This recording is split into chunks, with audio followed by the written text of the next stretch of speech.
সময় কেমন ছিল শোনো বলি, আমার চোখে দেখবে ফিরে হারিয়ে যাওয়া স্মৃতির গলি। আমার সময়, আমার সময়, আমার সময়, আমার সময়।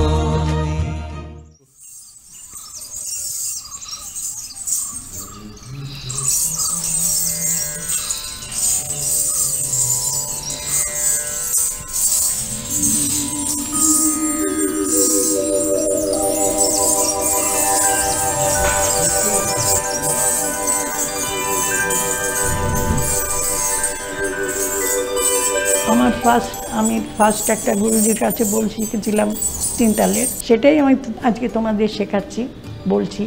তোমরা বলো তৎ দা দেন দেন দা।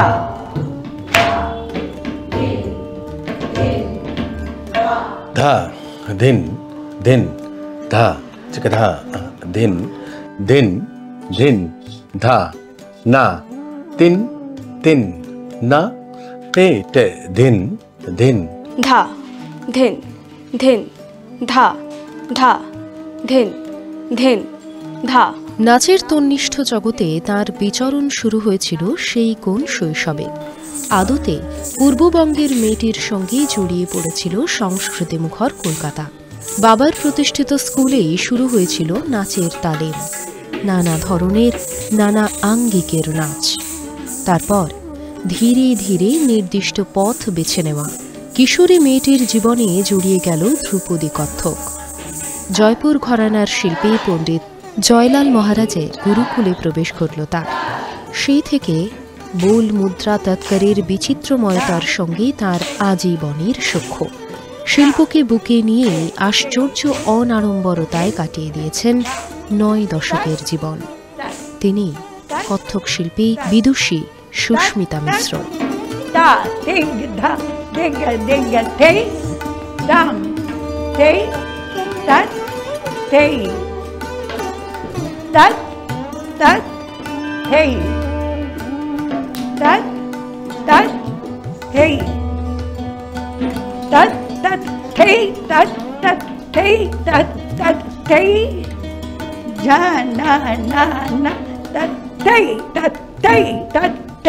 আমার জন্ম মানে তখনও বাংলাদেশ হয়নি। বাংলাদেশে আমার জন্ম যশোরে, যশোরের জন্ম, কিন্তু কলকাতায় মানুষ হয়েছে। ওটা আমাদের দেশ ছিল।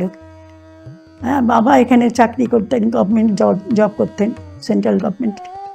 আর বাবার একটা স্কুল ছিল বাণী বিদ্যাপীঠে, ওখানে বিভিন্ন অনেক শিক্ষক শিক্ষিকারা কাজ করতেন। আমি তখন ছোটবেলায় ওইখানেই আমি নাচ শিখেছি। যেমন সব রকম নাচই তখন করতাম, মণিপুরি, ভারতনাট্যম, কথাকলিটা করিনি, ফোক করেছি, তারপরে রাবীন্দ্রিক করেছি, কত্থক করেছি। কত্থক শেখাতেন আমাদের প্রহ্লাদ দাস, উনি শেখাতেন। তারপরে ব্রজবাসী সিং শেখাতেন মণিপুরি।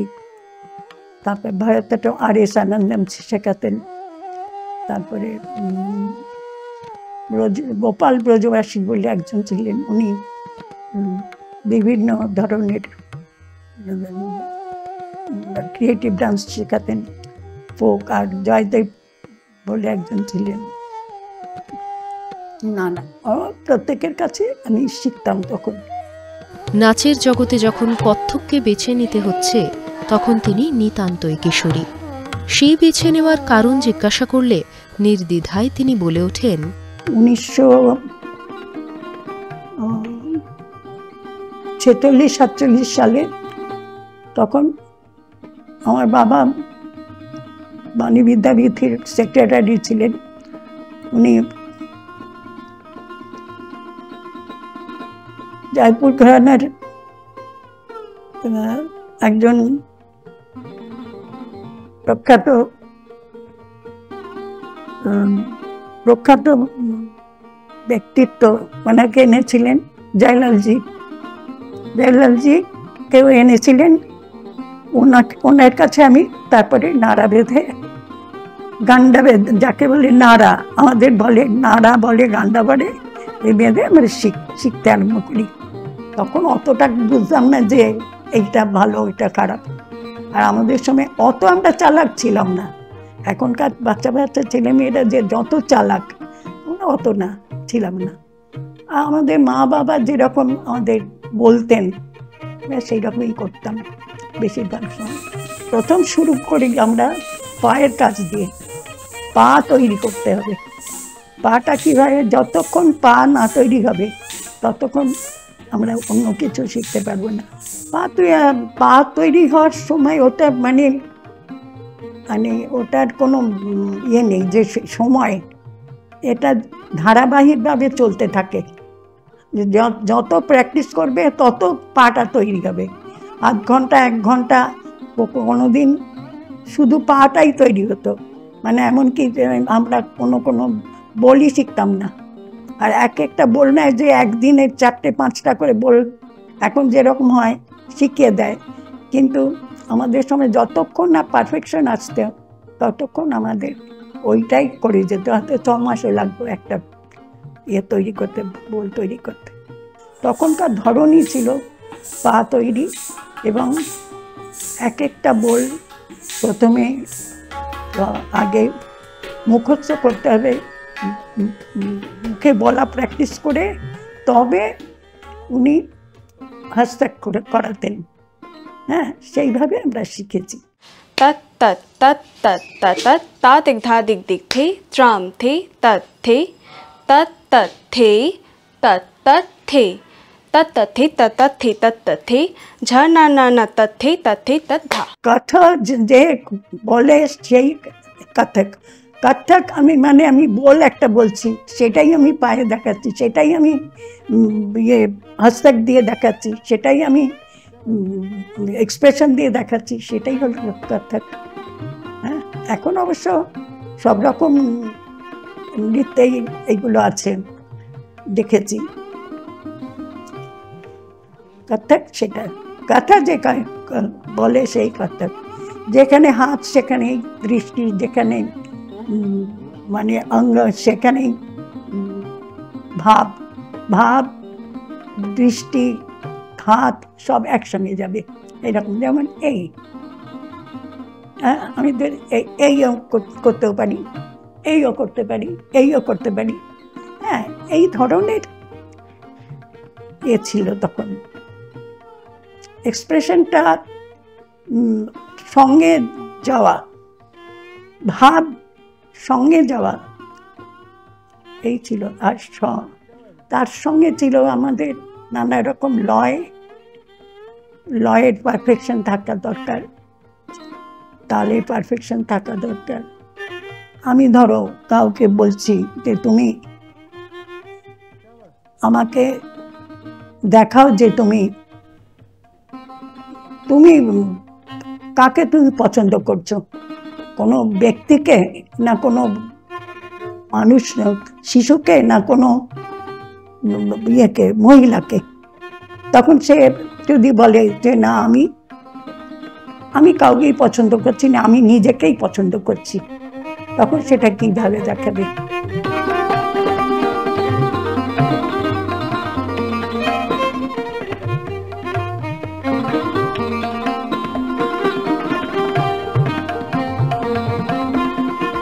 জয়লাল মহারাজ প্রয়াত হলেন 1949 সালে। খুব অল্প বয়সেই তৈরি হয়ে গিয়েছিল শিক্ষণের প্রয়োজনীয় ভিত। বেশি দিন শিখতে পারিনি, কিন্তু পরে ওনার মেয়ে এসছিলেন জয়কুমারীদি, আমার ননদ। পরে আমি ওনার ছেলের সঙ্গে আমার হয়, বিবাহ হয়। সেই সূত্রে আমি সঙ্গ পেয়েছি অনেক, হ্যাঁ, শিখেছিও অনেক কিছু, দেখেছিও অনেক কিছু। বলতে গেলে আমি মানে দেখে ইয়ে করে শিখেছি, যেটুকু মন ইয়ে করে, এই গ্যালারির কাছে আর স্কুলে যা আগে শিখেছি তাই চর্চায় ছিলাম। আবার আমার যে হাজব্যান্ড মানে রামগোপালজি,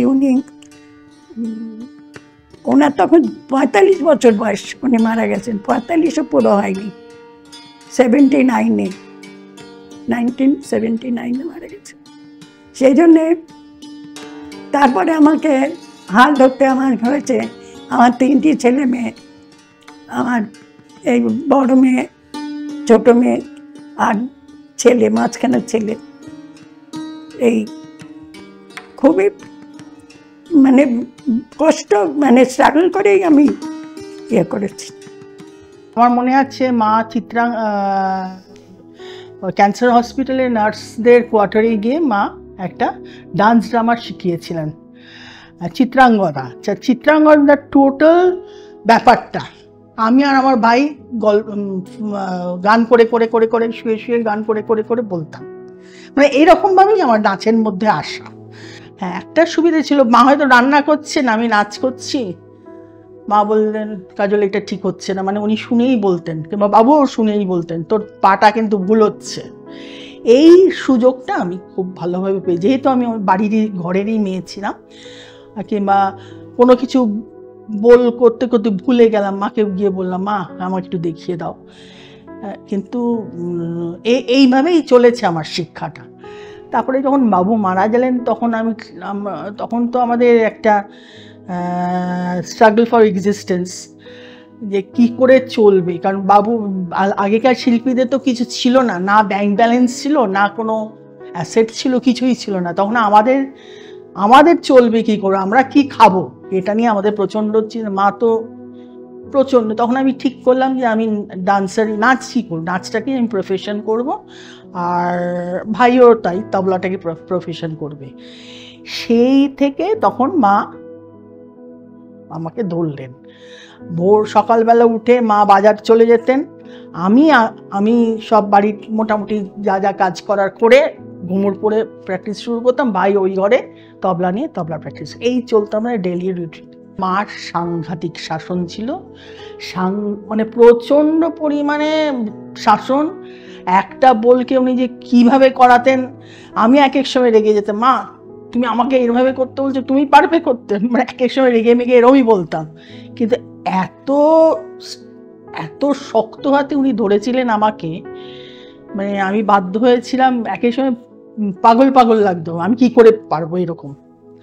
মা যে মার হিউম্যানিটি, মার স্যাক্রিফাইস, মার কাইন্ডনেস, সেই কাইন্ডনেসটা মাকে আরো ভালো নৃত্য শিল্পী এবং ভালো নৃত্য গুরু এই লেভেলের বা এই ধরনের হওয়াতে চেষ্টা করেছে, সেটা আজকে আমরা আমাদের জীবন দিয়ে বুঝতে পারছি। আমি নানানভাবে এই ধরনের স্যাক্রিফাইস এবং কাইন্ডনেস মার কাছ থেকে শিখেছি। আমাদের বাড়িতে কাইন্ডনেস এবং স্যাক্রিফাইসের একটা আবহাওয়া সব প্রথম থেকেই ছিল, যেটা আমার বাবার মধ্যেও ছিল। ছাত্রছাত্রীদের থেকে উনি নেননি, সবসময় দিয়েছেন, মাও সেটা সবসময় ফলো করেছেন। আজকে আমরাও সেটা ফলো করার চেষ্টা করছি, আশা করছি আমরা এগিয়ে নিয়ে যেতে পারছি। তার একটা উদাহরণ জাস্ট কোথা থেকে আমরা এটা পেয়েছি। একটা টাইমে আমার বাবার যখন ছিলেন, তখন আমার বাবার অনেক ছাত্রছাত্রী ছিল, তারা এসে শিখে যখন ঠিক লাঞ্চের আগে বলে যেত খেয়ে যাও। আমার মা খাবার রান্না করার দিকটা সামলাতেন সেই সময়, এবং বাবার কোনো হুঁশ থাকতো না আমাদের বাড়িতে কত খাবার আছে। আমরা 3 ভাই বোন, যখন আমাদের খাবার লাঞ্চের সময় হতো, মা খাবার সার্ভ করতেন।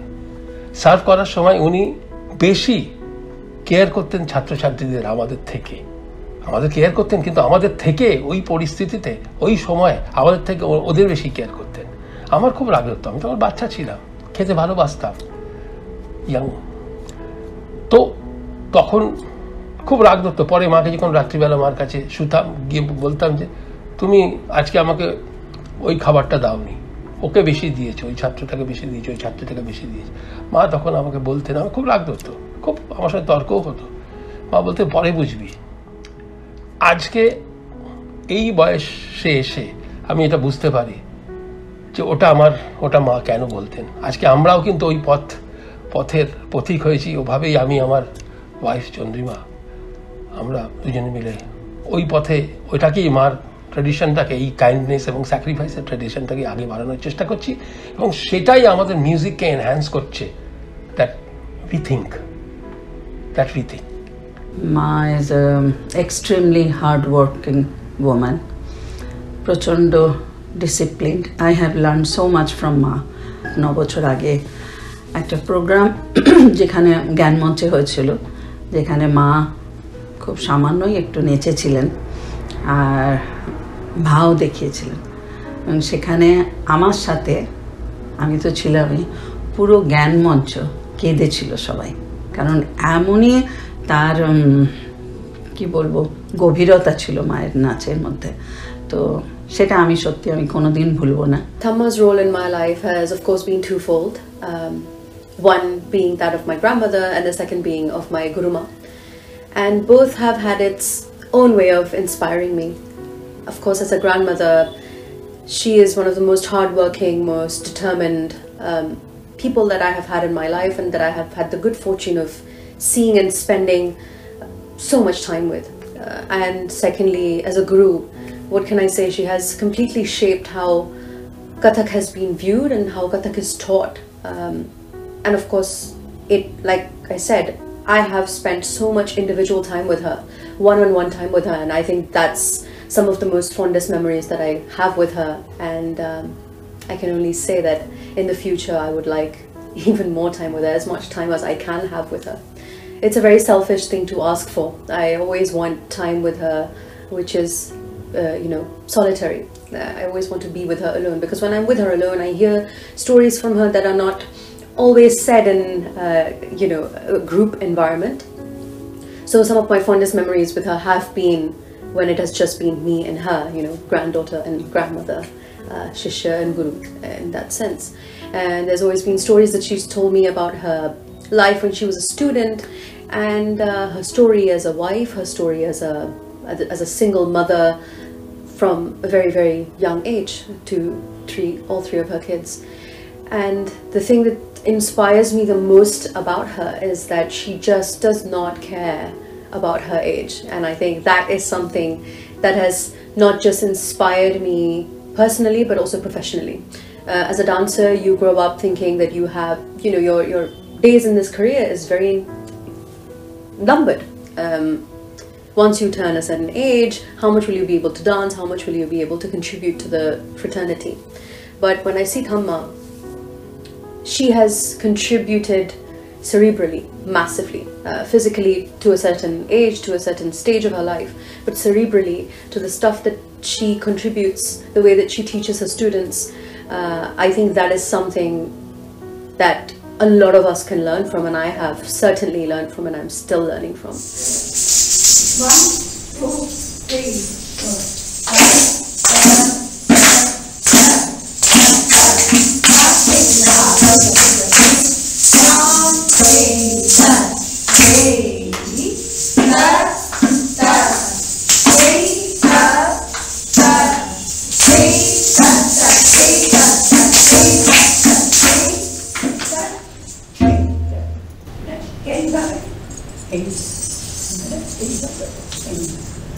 জয়লাল মহারাজ থেকে রামগোপাল মিশ্র, শিল্পীর নিয়ম মেনে শৈলীর বিবর্তন হয়েছিল পরবর্তী প্রজন্মে। জয়লালজির মানে হাতটা ছিল একটুখানি মানে একদম সোজা সোজা, তা ধেই ধেই তা ধেই ধেই তেই এইরকম। হ্যাঁ, আর রামগোপালজির ছিল তা থেই, দুটো তফাৎ দেখবেন, তা থেই থেই থেই। হ্যাঁ, একটু সফট হয়ে এসছে। তারপরে জয়লালজির এক্সপ্রেশন খুব অনেক রকম সুন্দর এক্সপ্রেশন ছিল। হ্যাঁ, মানে যখন যেদিকে বীর রস ওনার বেশি পছন্দ ছিল, সোজা এরম দেখাতেন, সোজা তাকাতেন এইভাবে। সিঙ্গার রসটা কমই ইউজ করতেন। দীর্ঘ নৃত্য জীবনে তার সুযোগ হয়েছে কিংবদন্তি উদয় শঙ্করের সঙ্গে কাজ করার। তার রামলীলার গুরুত্বপূর্ণ অংশ ছিলেন তিনি। এটা অনেক আগে, তখন আমার বোধহয় 15-16 বছর বয়স হবে। প্রত্যেক দিন আমাকে রিহার্সাল দিতে যেত। আগে তো ওই টালিগঞ্জে যামিনী রায়ের যে স্টুডিও ছিল ওখানে উনি থাকতেন বোধহয়, ওখানে প্রথম যেতাম রিহার্সাল করতে।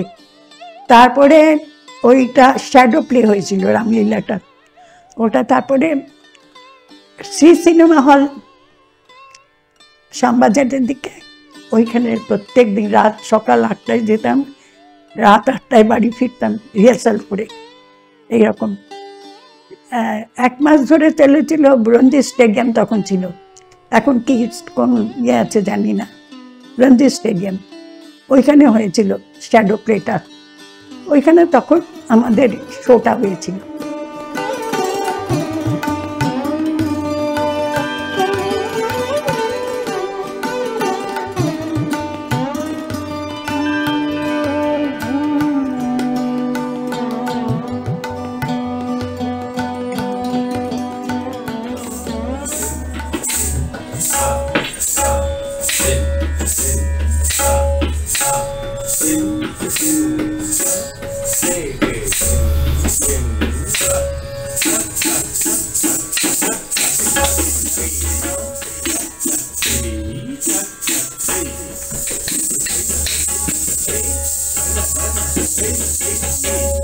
আমি একটা কম্পোজ করেছি, মানে ওটাতে দেখাচ্ছে যে হয়তো বৃষ্টি আসছে, মানে বিদ্যুৎ চমকাচ্ছে, মেঘ করেছে, তখন ময়ূর না পেখম তুলে নাচছে, সেইটা আমি একটা তৈরি করেছি। ওটা তুমি বলো আমার সঙ্গে, ধা ধেন ধেন ধেন ধা ধা ধেন ধেন ধা ধা তেন তেন ধা ধা ধেন ধেন ধা ধে ধে ধে ধে ধে ধে ধে ta de ta dalang da ta ka de ma ki ta ka de de kan dalang ga de ta ka ta ki ta de ga ta naga da jaga ta jaga ta ka de gi naga jaga ta ka de gi naga jaga ga da te ka ta ga ti ga ne da te ka ta ga de ne da ta ga da te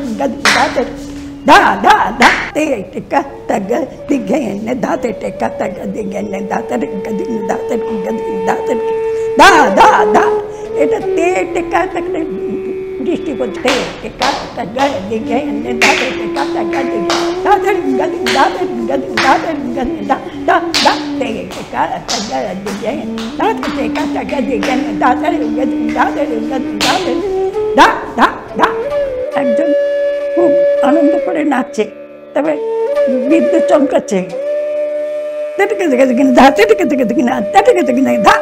দা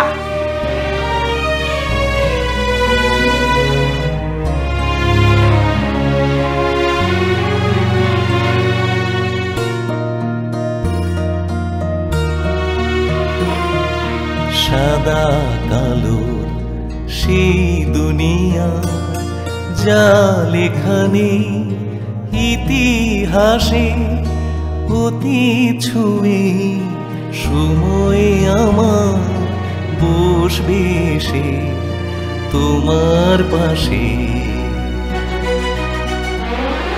আমার সময়